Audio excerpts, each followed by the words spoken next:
The sound of dirt hitting my father's casket should have been the worst thing I heard today. It wasn't. That honor belongs to my husband's whispered ultimatum, delivered between clenched teeth while he gripped my elbow too tight. Either we move in with my parents, or I'm filing for divorce. I'm Willow, and this is how my marriage died on the same day we buried my father. The funeral crowd had thinned to just family now, if you could call Jake's parents that anymore. Martha stood across the grave, her vulture-like stare boring into me while Henry hovered at her shoulder like a shadow. They'd been circling closer all afternoon, probably rehearsing their practice speeches about family duty and doing what's best. "You're hurting me," I said, trying to pull away from Jake's grip. He loosened his hold but didn't let go. "This isn't a negotiation, Willow. Dad's retiring next month. They need us. My father's body isn't even cold." "Exactly. You're emotional. You're not thinking clearly about what's best for everyone." I stared at the fresh dirt, fighting the urge to laugh. Or scream. Or both. What's best for everyone? Or what's best for your mother? Don't start with that again. Jake's voice carried that familiar warning tone, the one that usually made me back down. Mom and Dad have given us everything. The least we can do is help them transition into retirement. Samuel, my father's oldest friend, approached slowly from the cemetery path. His presence was like a lifeline, and Jake's grip finally fell away. Martha's eyes narrowed at the interruption. "Willow, dear," Samuel said, his weathered face creased with genuine concern. "Your father would have wanted you to take some time. Process things." "We're family," Martha cut in, gliding forward. "We'll help her process. Won't we, Jake?" I watched my husband nod, the same way he always did when his mother spoke. 15 years of marriage, and I'd never seen him refuse her anything. The weight of my father's estate papers felt heavy in my purse, papers Jake didn't know about yet. Papers that would change everything. "I need to go," I said, my voice steadier than I felt. "I have things to arrange at the house." "Our house," Jake corrected. "And it's too big for one person. Mom and Dad's place makes more sense." I said I need to go. Samuel touched my shoulder. "I'll drive you." "She's fine," Jake snapped. "I'll take my wife home." "Actually," I said, "I'm not fine. And I'm not going anywhere with you right now." Martha gasped, perfectly timed for maximum dramatic effect. "Jake, darling, you see how she's acting? This is exactly why she needs us." I turned away, Samuel falling into step beside me. Behind us, I could hear Martha's voice rising. Could practically see Jake's face reddening with that specific shade of embarrassment his mother always managed to produce. "You can't just walk away from family," Martha called after me. But I could. I was. The truth hit me halfway to Samuel's car. I'd been walking away from myself for 15 years, one small step at a time. Letting Jake's family reshape me into their idea of a proper wife. Watching my own dreams fade like old photographs. Not anymore. Samuel opened the car door, and I slid inside, my hands shaking as I buckled the seatbelt. Through the windshield, I could see Jake and his parents huddled together, 3 heads bent in conversation. Planning their next move, no doubt. Let them plan. They didn't know about the recordings yet. Or the letters. Or the truth about what my father had discovered before he died. They had no idea what was coming. Samuel's car pulled up to my father's estate, my estate now, just as the sun was setting. The old Victorian shadow stretched across the lawn like a warning. Jake's Mercedes already sat in the driveway, a sleek reminder that I couldn't avoid what was coming. You don't have to go in alone, Samuel said, his hand still gripping the steering wheel. Actually, I do. I gathered my purse, feeling the weight of the estate papers inside. But thank you. For everything. The front door opened before I reached it. Jake stood there, jacket off, sleeves rolled up like he was ready for battle. Behind him, I could hear Martha's voice floating from the kitchen, probably already reorganizing my cabinets. Nice of you to finally join us, Jake said, stepping aside to let me pass. Mom's making dinner. In my kitchen. Our kitchen, Willow. And she's trying to help. I moved past him, the familiar scent of Martha's signature pot roast hitting me like a slap. She'd cooked the same meal for every major event in our married life, birthdays, anniversaries, the day Jake made partner at his firm. Now here it was again, on the day we buried my father. There you are. Martha's voice carried that artificial brightness she reserved for public performances. She stood at my counter, wearing an apron I'd never seen before, probably brought from her own house. Henry, look who finally made it home. My father-in-law barely glanced up from his phone, mumbling something that might have been a greeting. I'm not hungry, I said, heading for the stairs. Jake caught my arm. Mom went to all this trouble. Let her go, darling, Martha cut in, her knife clicking against the cutting board. She's grieving. Though I do wish she'd consider how her behavior affects others. I jerked away from Jake's grip, taking the stairs two at a time. Behind me, I heard Martha's stage whisper, "You see what I mean? This is exactly why she needs us here." My father's study door was ajar. I pushed it open, expecting the familiar comfort of his space. Instead, I froze. The room had been ransacked. Drawers hung open, papers scattered across the desk. The painting behind his chair, the one he'd always joked contained his secrets, hung crooked on the wall. My hands shook as I straightened it, revealing the wall safe behind. Still locked. Thank God. Looking for something specific? I spun around. Jake stood in the doorway, his face unreadable. What did you do? Me? He stepped inside, closing the door. I was looking for the will. Since you ran off with Samuel instead of discussing things like an adult. The will is with the lawyers. You know that. Do I? You've been awfully secretive lately. He moved closer, and I caught a whiff of scotch on his breath. Just like your father was, at the end. A chill ran through me. What's that supposed to mean? It means, Jake said, his voice dropping, that I know he changed his will 3 weeks ago. Right after our last dinner together. Right after Martha and I told him about our plans for developing this property. The pieces clicked into place. The tension at that dinner. My father's sudden insistence on updating his estate planning. The way Jake and Martha had been hovering ever since, watching Dad like hawks. You were planning this before he even died? Planning what? To take care of family? To make something of this oversized monument to your father's ego? Jake ran a hand through his hair, a gesture I once found endearing. Your father was sick, Willow. He wasn't thinking clearly.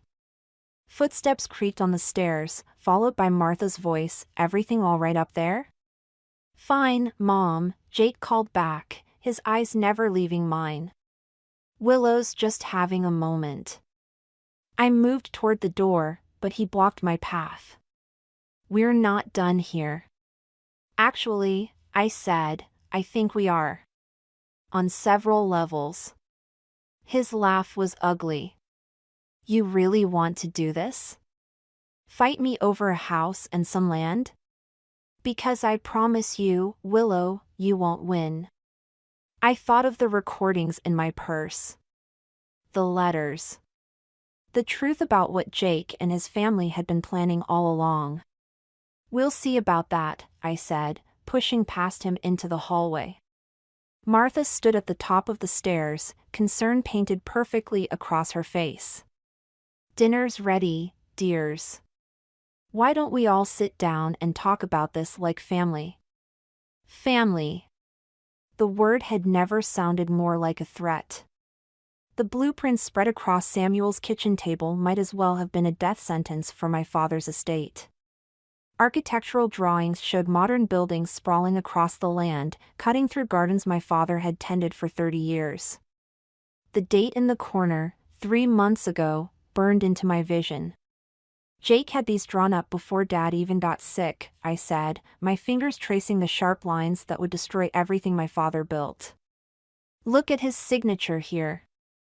And Martha's company logo." Samuel placed a steaming mug of coffee beside me. "There's more." He slid a folder across the table. Inside, I found emails between Jake and various developers, all dated weeks before my father's death. The language was careful, coded, but the intent was clear. They'd been planning to transform the estate into a luxury family compound, complete with separate wings for Jake's parents. They were just waiting for him to die. "Not exactly," Samuel said, pulling out another document. "They were waiting for him to sign this." The paper trembled in my hands as I read. "A transfer of power of attorney, drafted but never signed." My father's signature line sat empty at the bottom, a small victory from beyond the grave. My phone buzzed, another message from Jake. I'd left the house last night after refusing to join their family dinner, and he'd been alternating between threats and pleading ever since. "You should read this one," Samuel said, holding up a final email. "It's from Martha to the developers, dated 2 weeks before your father's death." The words blurred through tears of rage. "Once we secure power of attorney, we can proceed regardless of Willow's objections. Jake assures me she'll fall in line or face consequences." A key turned in Samuel's front door. I scrambled to gather the papers, but Samuel held up a hand. "I invited someone."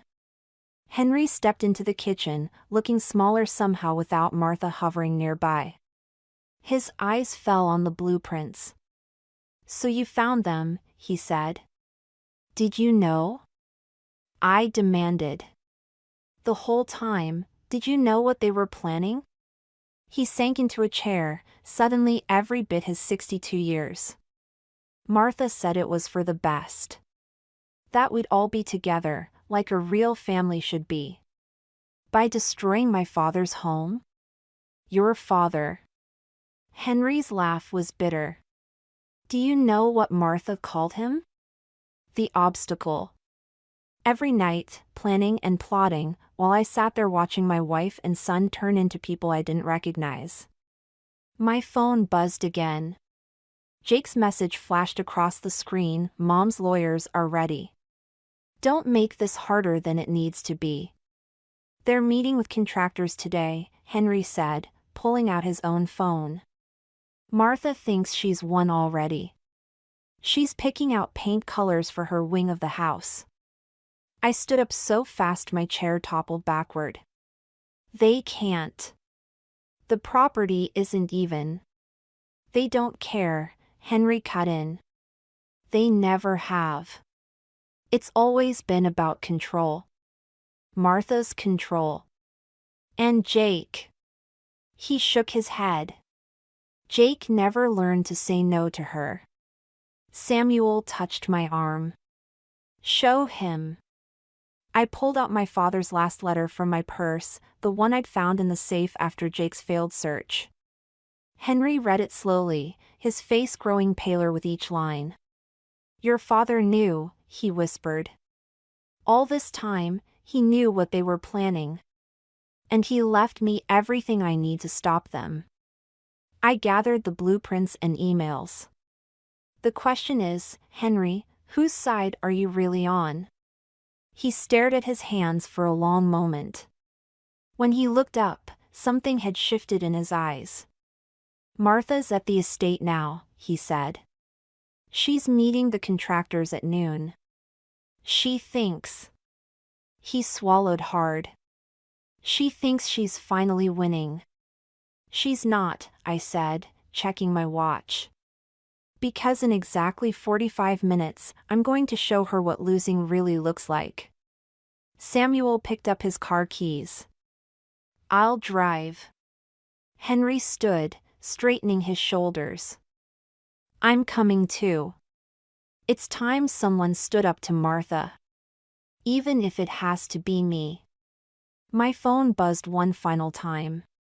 Jake's message was just one line: "Last chance, Willow. Don't do anything you'll regret." But as we headed for Samuel's car, regret was the last thing on my mind. They wanted a war over my father's legacy? Fine. I'd give them one they'd never forget. Martha's face turned ashen when we walked into the estate's garden. She stood among a cluster of contractors, architectural plans spread across a portable table. Her perfectly manicured finger frozen midpoint on the paper. Jake's expression shifted from confusion to rage as Henry stepped out from behind me. "What is he doing here?" Martha's voice could have frozen hell. "Telling the truth, for once," Henry said. The contractors shifted uncomfortably as I approached the table. One of them, older, with kind eyes, glanced between the blueprints and my face. "Mrs. Davidson, I wasn't aware this was a contested development." "It's not contested," Jake cut in, moving to stand beside his mother. "My wife is just emotional right now. Her father's passing." "Her father's murder, you mean?" Samuel's quiet words dropped like bombs in the garden. Martha's clipboard clattered to the ground. Jake went still. "What did you say?" His voice was dangerous, low. "I pulled out my father's last letter, along with the medical reports we'd found hidden in his safe. Dad knew about the development plans. He also knew about the sleeping pills Martha had been slipping into his evening tea. Convenient timing, wasn't it? His sudden decline just when you needed him to sign over power of attorney? That's ridiculous," Martha snapped, but her hands were shaking. "Henry, tell them how ridiculous this is." "I found the pills in your purse, Martha." Henry's voice cracked. 3 days before he died. I told myself I was imagining things. That you wouldn't. That our son wouldn't. The contractors were already packing up, murmuring apologies and quick exits. The older one paused beside me, pressing his card into my hand. "Call us when this is sorted, Mrs. Davidson." "Legally sorted." Jake grabbed my arm as I tried to follow them. "You're making a mistake." "The mistake was thinking you ever loved me more than your mother's approval." I jerked away from him. "The police are already reviewing the evidence. They're very interested in Martha's monthly prescriptions for sleeping medication. And the timing of your development plans. You wouldn't dare." Martha's perfect facade cracked.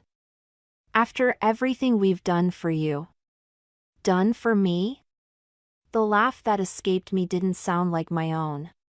"You mean like systematically isolating me from my friends? Criticizing every decision I made? Planning to destroy my father's legacy while he was still alive?" "We were trying to help," Jake insisted, but his eyes darted to the medical reports in my hand. "Mom just wanted what was best for everyone." "Best for everyone?" Henry's voice rose. "Our son is facing possible conspiracy charges because you couldn't wait a few more months for a legal inheritance? Because you had to control everything, everyone, all the time?" Martha turned on him, teeth bared. "Don't you dare turn on me now. Everything I did for this family." "No." I held up my phone, recording app running. Everything you did for yourself.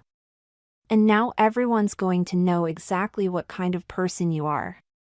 Jake lunged for the phone, but Samuel stepped between us. In the distance, sirens wailed. "That'll be Detective Morris," Samuel said quietly. "He's very interested in speaking with all of you." Martha's composure shattered completely. "Jake, do something." But Jake just stood there, looking lost, like a puppet whose strings had been cut. For the first time, I saw him clearly, not as my husband or Martha's son, but as a hollow man who'd never had the courage to be himself. "It's over," I said, watching police cars turn into the driveway. "The estate stays as it is. And you all get to explain to the police exactly why my father died 3 days before your development plans were set to begin." "You'll regret this," Martha hissed, but her eyes were wild with fear. I thought of my father's last days, of the confusion in his eyes that we'd all dismissed as natural decline. Of the team Martha insisted on preparing herself. Of Jake's convenient business trips that kept him away from witnessing his mother's frequent visits. "No," I said, watching Detective Morris approach with his officers. "I don't think I will." The handcuffs clicked shut around Martha's wrists, and somewhere in the garden, a bird began to sing. Detective Morris's words echoed through the estate's empty living room. "Martha made bail an hour ago." I gripped the armchair, knuckles white. Through the window, I could see Henry pacing the garden, phone pressed to his ear. He hadn't spoken to Martha since her arrest 3 days ago. "What about Jake?" My voice sounded distant, even to myself. "Still in custody." Morris flipped through his notes. "But his lawyer's good. Very good. They're already spinning a story about him being manipulated by his mother, claiming he had no knowledge of the sleeping pills." Samuel set a glass of water in front of me, but I couldn't bring myself to drink. He knew. He had to know. Proving it is another matter. Morris leaned forward. "We need more than circumstantial evidence. Something concrete linking him directly to your father's death." My phone buzzed, another text from an unknown number. I'd been getting them since Martha's arrest, each one more threatening than the last. This one made my blood freeze. "Check the greenhouse." "Willow?" Samuel touched my shoulder. "What is it?" I was already moving, Morris and Samuel following as I rushed across the lawn. The greenhouse had been my father's sanctuary, filled with rare orchids he'd spent decades cultivating. The door hung slightly ajar. Inside, devastation greeted us. Every plant had been methodically destroyed, orchid stems snapped, pots shattered. On my father's workbench lay a single teacup, identical to the ones Martha had used. "Don't touch anything," Morris barked, pulling out his phone. But my eyes caught something else, a flash of white beneath the broken pottery. I pointed, and Morris carefully extracted a stack of papers. Bank statements. Emails. A second will, dated before the one we'd found in the safe. "These are fake," Samuel said, examining them. "They're trying to create a paper trail showing your father intended to sell the estate." "Martha's handwriting," I said, recognizing the forged signatures. "But the plan. This is all Jake. This is how he thinks." Henry appeared in the doorway, face ashen. "Martha's gone. Her phone's disconnected, and she cleared out our accounts this morning." A crash from the house made us all jump. We rushed back, Morris drawing his weapon. The front door stood wide open. Inside, Jake stood in my father's study, hands raised as 2 officers trained their weapons on him. At his feet lay the open safe, empty. "Looking for these?" I held up the stack of evidence from the greenhouse. His eyes narrowed. "You don't understand what you're doing." I understand perfectly. You and Martha thought you could forge documents showing Dad wanted to sell. Plant them in the greenhouse, make it look like he'd hidden them. Then discover them after destroying the real evidence. She's lying, Jake said to Morris. Everything in that safe proved Willow's been manipulating the situation. My mother was trying to protect our family's interests. By killing my father? By doing what needed to be done. Jake's composure cracked. You never appreciated what we were trying to build. A legacy. A real family. Not this mausoleum to your father's ego. Henry stepped forward. Where is she, Jake? Where did your mother go? Why? So you can betray her again? Jake's laugh was ugly. You're as weak as Willow's father was. At least Mom had the courage to take action. My phone buzzed again. Another unknown number, but this time with an image, Martha, sitting in what looked like an airport lounge, holding today's newspaper. The text below, last chance. Sign over the estate, or the real evidence about your father's death goes public. She's bluffing, Samuel said, reading over my shoulder. But Jake's smile told a different story. Are you sure about that? Mom kept very detailed records of her visits with your father. Every cup of tea, every conversation. Would you like the world to know how long he suffered before the end? How many times he begged for help while you were too busy to notice? The room spun. Morris was saying something about tracking Martha's phone, Henry was shouting at Jake, but all I could hear was my father's voice from his last days. Something's wrong, Willow. Something's not right. I'd dismissed it as confusion. We all had. Jake's smile widened as he watched me process this. Tick-tock, Willow. How much of Dad's legacy are you willing to destroy to protect your own? Martha's evidence arrived in a plain manila envelope, delivered to the estate by courier. Inside, I found photos, handwritten notes, and a USB drive that documented every step of my father's decline. The final photo showed him in his study, cup of tea in hand, dated the day before he died. The look in his eyes, confusion, fear, betrayal, made my knees buckle. You can't trust these, Samuel said, but his voice lacked conviction. They could be manipulated. Detective Morris examined the USB drive. The metadata's intact. These are original, unaltered files. Jake sat across the room, still in handcuffs but wearing that familiar smirk. Mom always was thorough. Especially when it came to protecting the family. Protecting the family? Henry's voice cracked. She killed a man, Jake. Your wife's father. She eliminated an obstacle. Jake leaned forward. Just like Willow's become an obstacle. But there's still time to fix this. Sign over the estate and everything goes away. The evidence, the investigation, all of it. Morris's phone buzzed.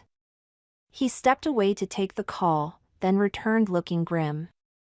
Martha's been spotted boarding a private plane to a non-extradition country. We're trying to ground it, but... Too late, Jake said. She's probably already in international airspace. Tick-tock, Willow. Once she releases those files to the media, your father's legacy becomes a scandal. Every newspaper, every TV station will run stories about the confused old man who died under suspicious circumstances while his daughter was too busy to notice. My hands shook as I lifted another photo from the envelope. Dad in his garden, looking lost among his beloved orchids. Martha's handwriting on the back, day 47, increased dosage. Subject showing signs of severe confusion. Subject, I whispered. She documented his murder like a science experiment. She documented your negligence, Jake corrected. The devoted mother-in-law who tried to warn you something was wrong. Who stepped in to care for him while you focused on your career. The grieving widow who noticed his decline but couldn't convince his daughter to pay attention. Samuel grabbed my arm as I lurched toward Jake. He's baiting you. The papers are ready, Jake continued. One signature and this all disappears. Mom releases a statement about a misunderstanding, returns to help manage the estate development. Your father's reputation stays intact. Everyone wins. Everyone except Dad. He's dead, Willow. But you're not. Think about your future. About the scandal this will cause. About how people will look at you, wondering if you knew all along what was happening to him. Morris cleared his throat. The planes cleared U.S. airspace. We've notified Interpol, but nothing will stick, Jake finished. Not without creating a media circus that destroys everything your father built. Is that what you want? To turn his legacy into a true crime podcast? I looked around the study, at the books Dad loved, the photos of us together, the garden visible through the window. Everything he'd built, everything he'd loved, tainted by Martha's methodical documentation of his murder. Time's running out, Jake said softly. Mom's given you 1 hour to decide. After that, the files go public. Every detail, every photo, every moment of his suffering. Is your revenge worth destroying his memory? Henry stepped forward. There has to be another way. There isn't. Jake's smile was triumphant. Mom made sure of that. She always does. My phone buzzed, another message from Martha. A video this time, showing Dad in his final days, confused and afraid, calling out for me while Martha's voice soothed him with promises to help. I'll need to see the papers, I said quietly. Willow, no, Samuel protested. But I was already reaching for the document Jake's lawyer had delivered. The estate transfer agreement that would give them everything they wanted. Everything they'd killed for. Smart girl, Jake said. I knew you'd make the right choice. I lifted the pen, feeling its weight like a coffin nail. In the garden, the last of Dad's orchids swayed in the breeze, survivors of Martha's destruction. Soon they'd be gone too, replaced by whatever monument to greed Jake and his mother planned to build. Just sign, Jake urged. End this nightmare. The pen hovered over the signature line as Martha's final text arrived, time's up. Choose wisely. The pen never touched the paper. Instead, I reached for my father's favorite teacup, the one still sitting on his desk, the one Martha had used for her final dose. What are you doing? Jake's smirk faltered. Something Dad taught me. I lifted the cup, examining its delicate pattern. About orchids. About patience. About hidden things. Samuel stepped closer, realization dawning on his face. I caught his eye, saw him reach slowly for his phone. Enough games, Jake snapped. Sign the papers, or Mom releases everything. You mean like this? I turned the cup over, revealing the tiny camera lens embedded in its base. Dad wasn't as confused as you thought. He knew something was wrong, so he started watching. Recording. The color drained from Jake's face. You're lying. The cameras were everywhere. In his teacups, his books, even the orchid pot Martha destroyed yesterday. I nodded to Morris, who was already typing on his phone. Every conversation, every cup of tea, every secret meeting about development plans. All streaming to a secure server. Impossible, Jake whispered, but his eyes darted to the cup, then to his handcuffs. Your mother was thorough, Jake. But Dad was thorough too. I placed the cup back on the desk. He knew you were planning something.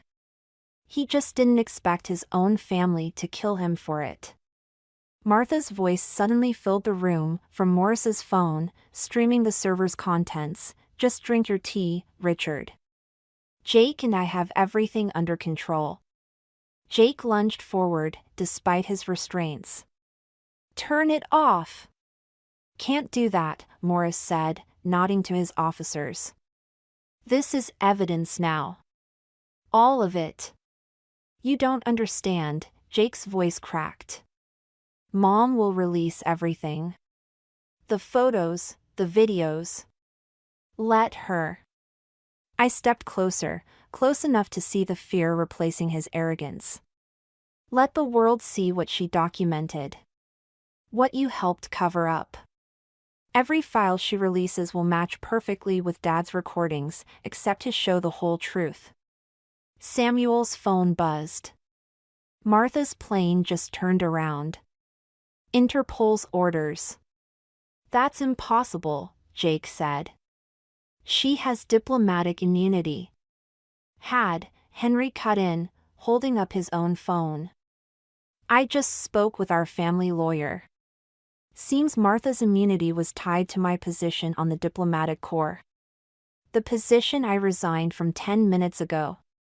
Jake slumped in his chair. Dad, you can't. Can't what? Stand by while your mother faces justice? Like I did when she killed Richard? Henry's voice shook. I've done enough standing by. My phone lit up with a message from Martha, the last one she'd ever send me. You'll regret this. I typed back 3 words, watch the tea. The officers led Jake away as Morris played more recordings. Martha's voice filled the room again, documenting her crimes in perfect detail, while Dad's hidden cameras captured every moment, every confession. Every calculated move. The orchids, Samuel said softly. He hid cameras in the orchids she destroyed yesterday. She thought she was destroying evidence, I replied. She was actually preserving it. Every broken pot released another memory card. Your father, Henry's voice cracked. He knew? He suspected. That's why he changed his will, why he left everything in trust. I picked up the estate transfer papers, tearing them slowly in half. He made sure Martha and Jake could never touch it, no matter what happened to him. Morris ended the playback. We'll need your testimony. You'll have it.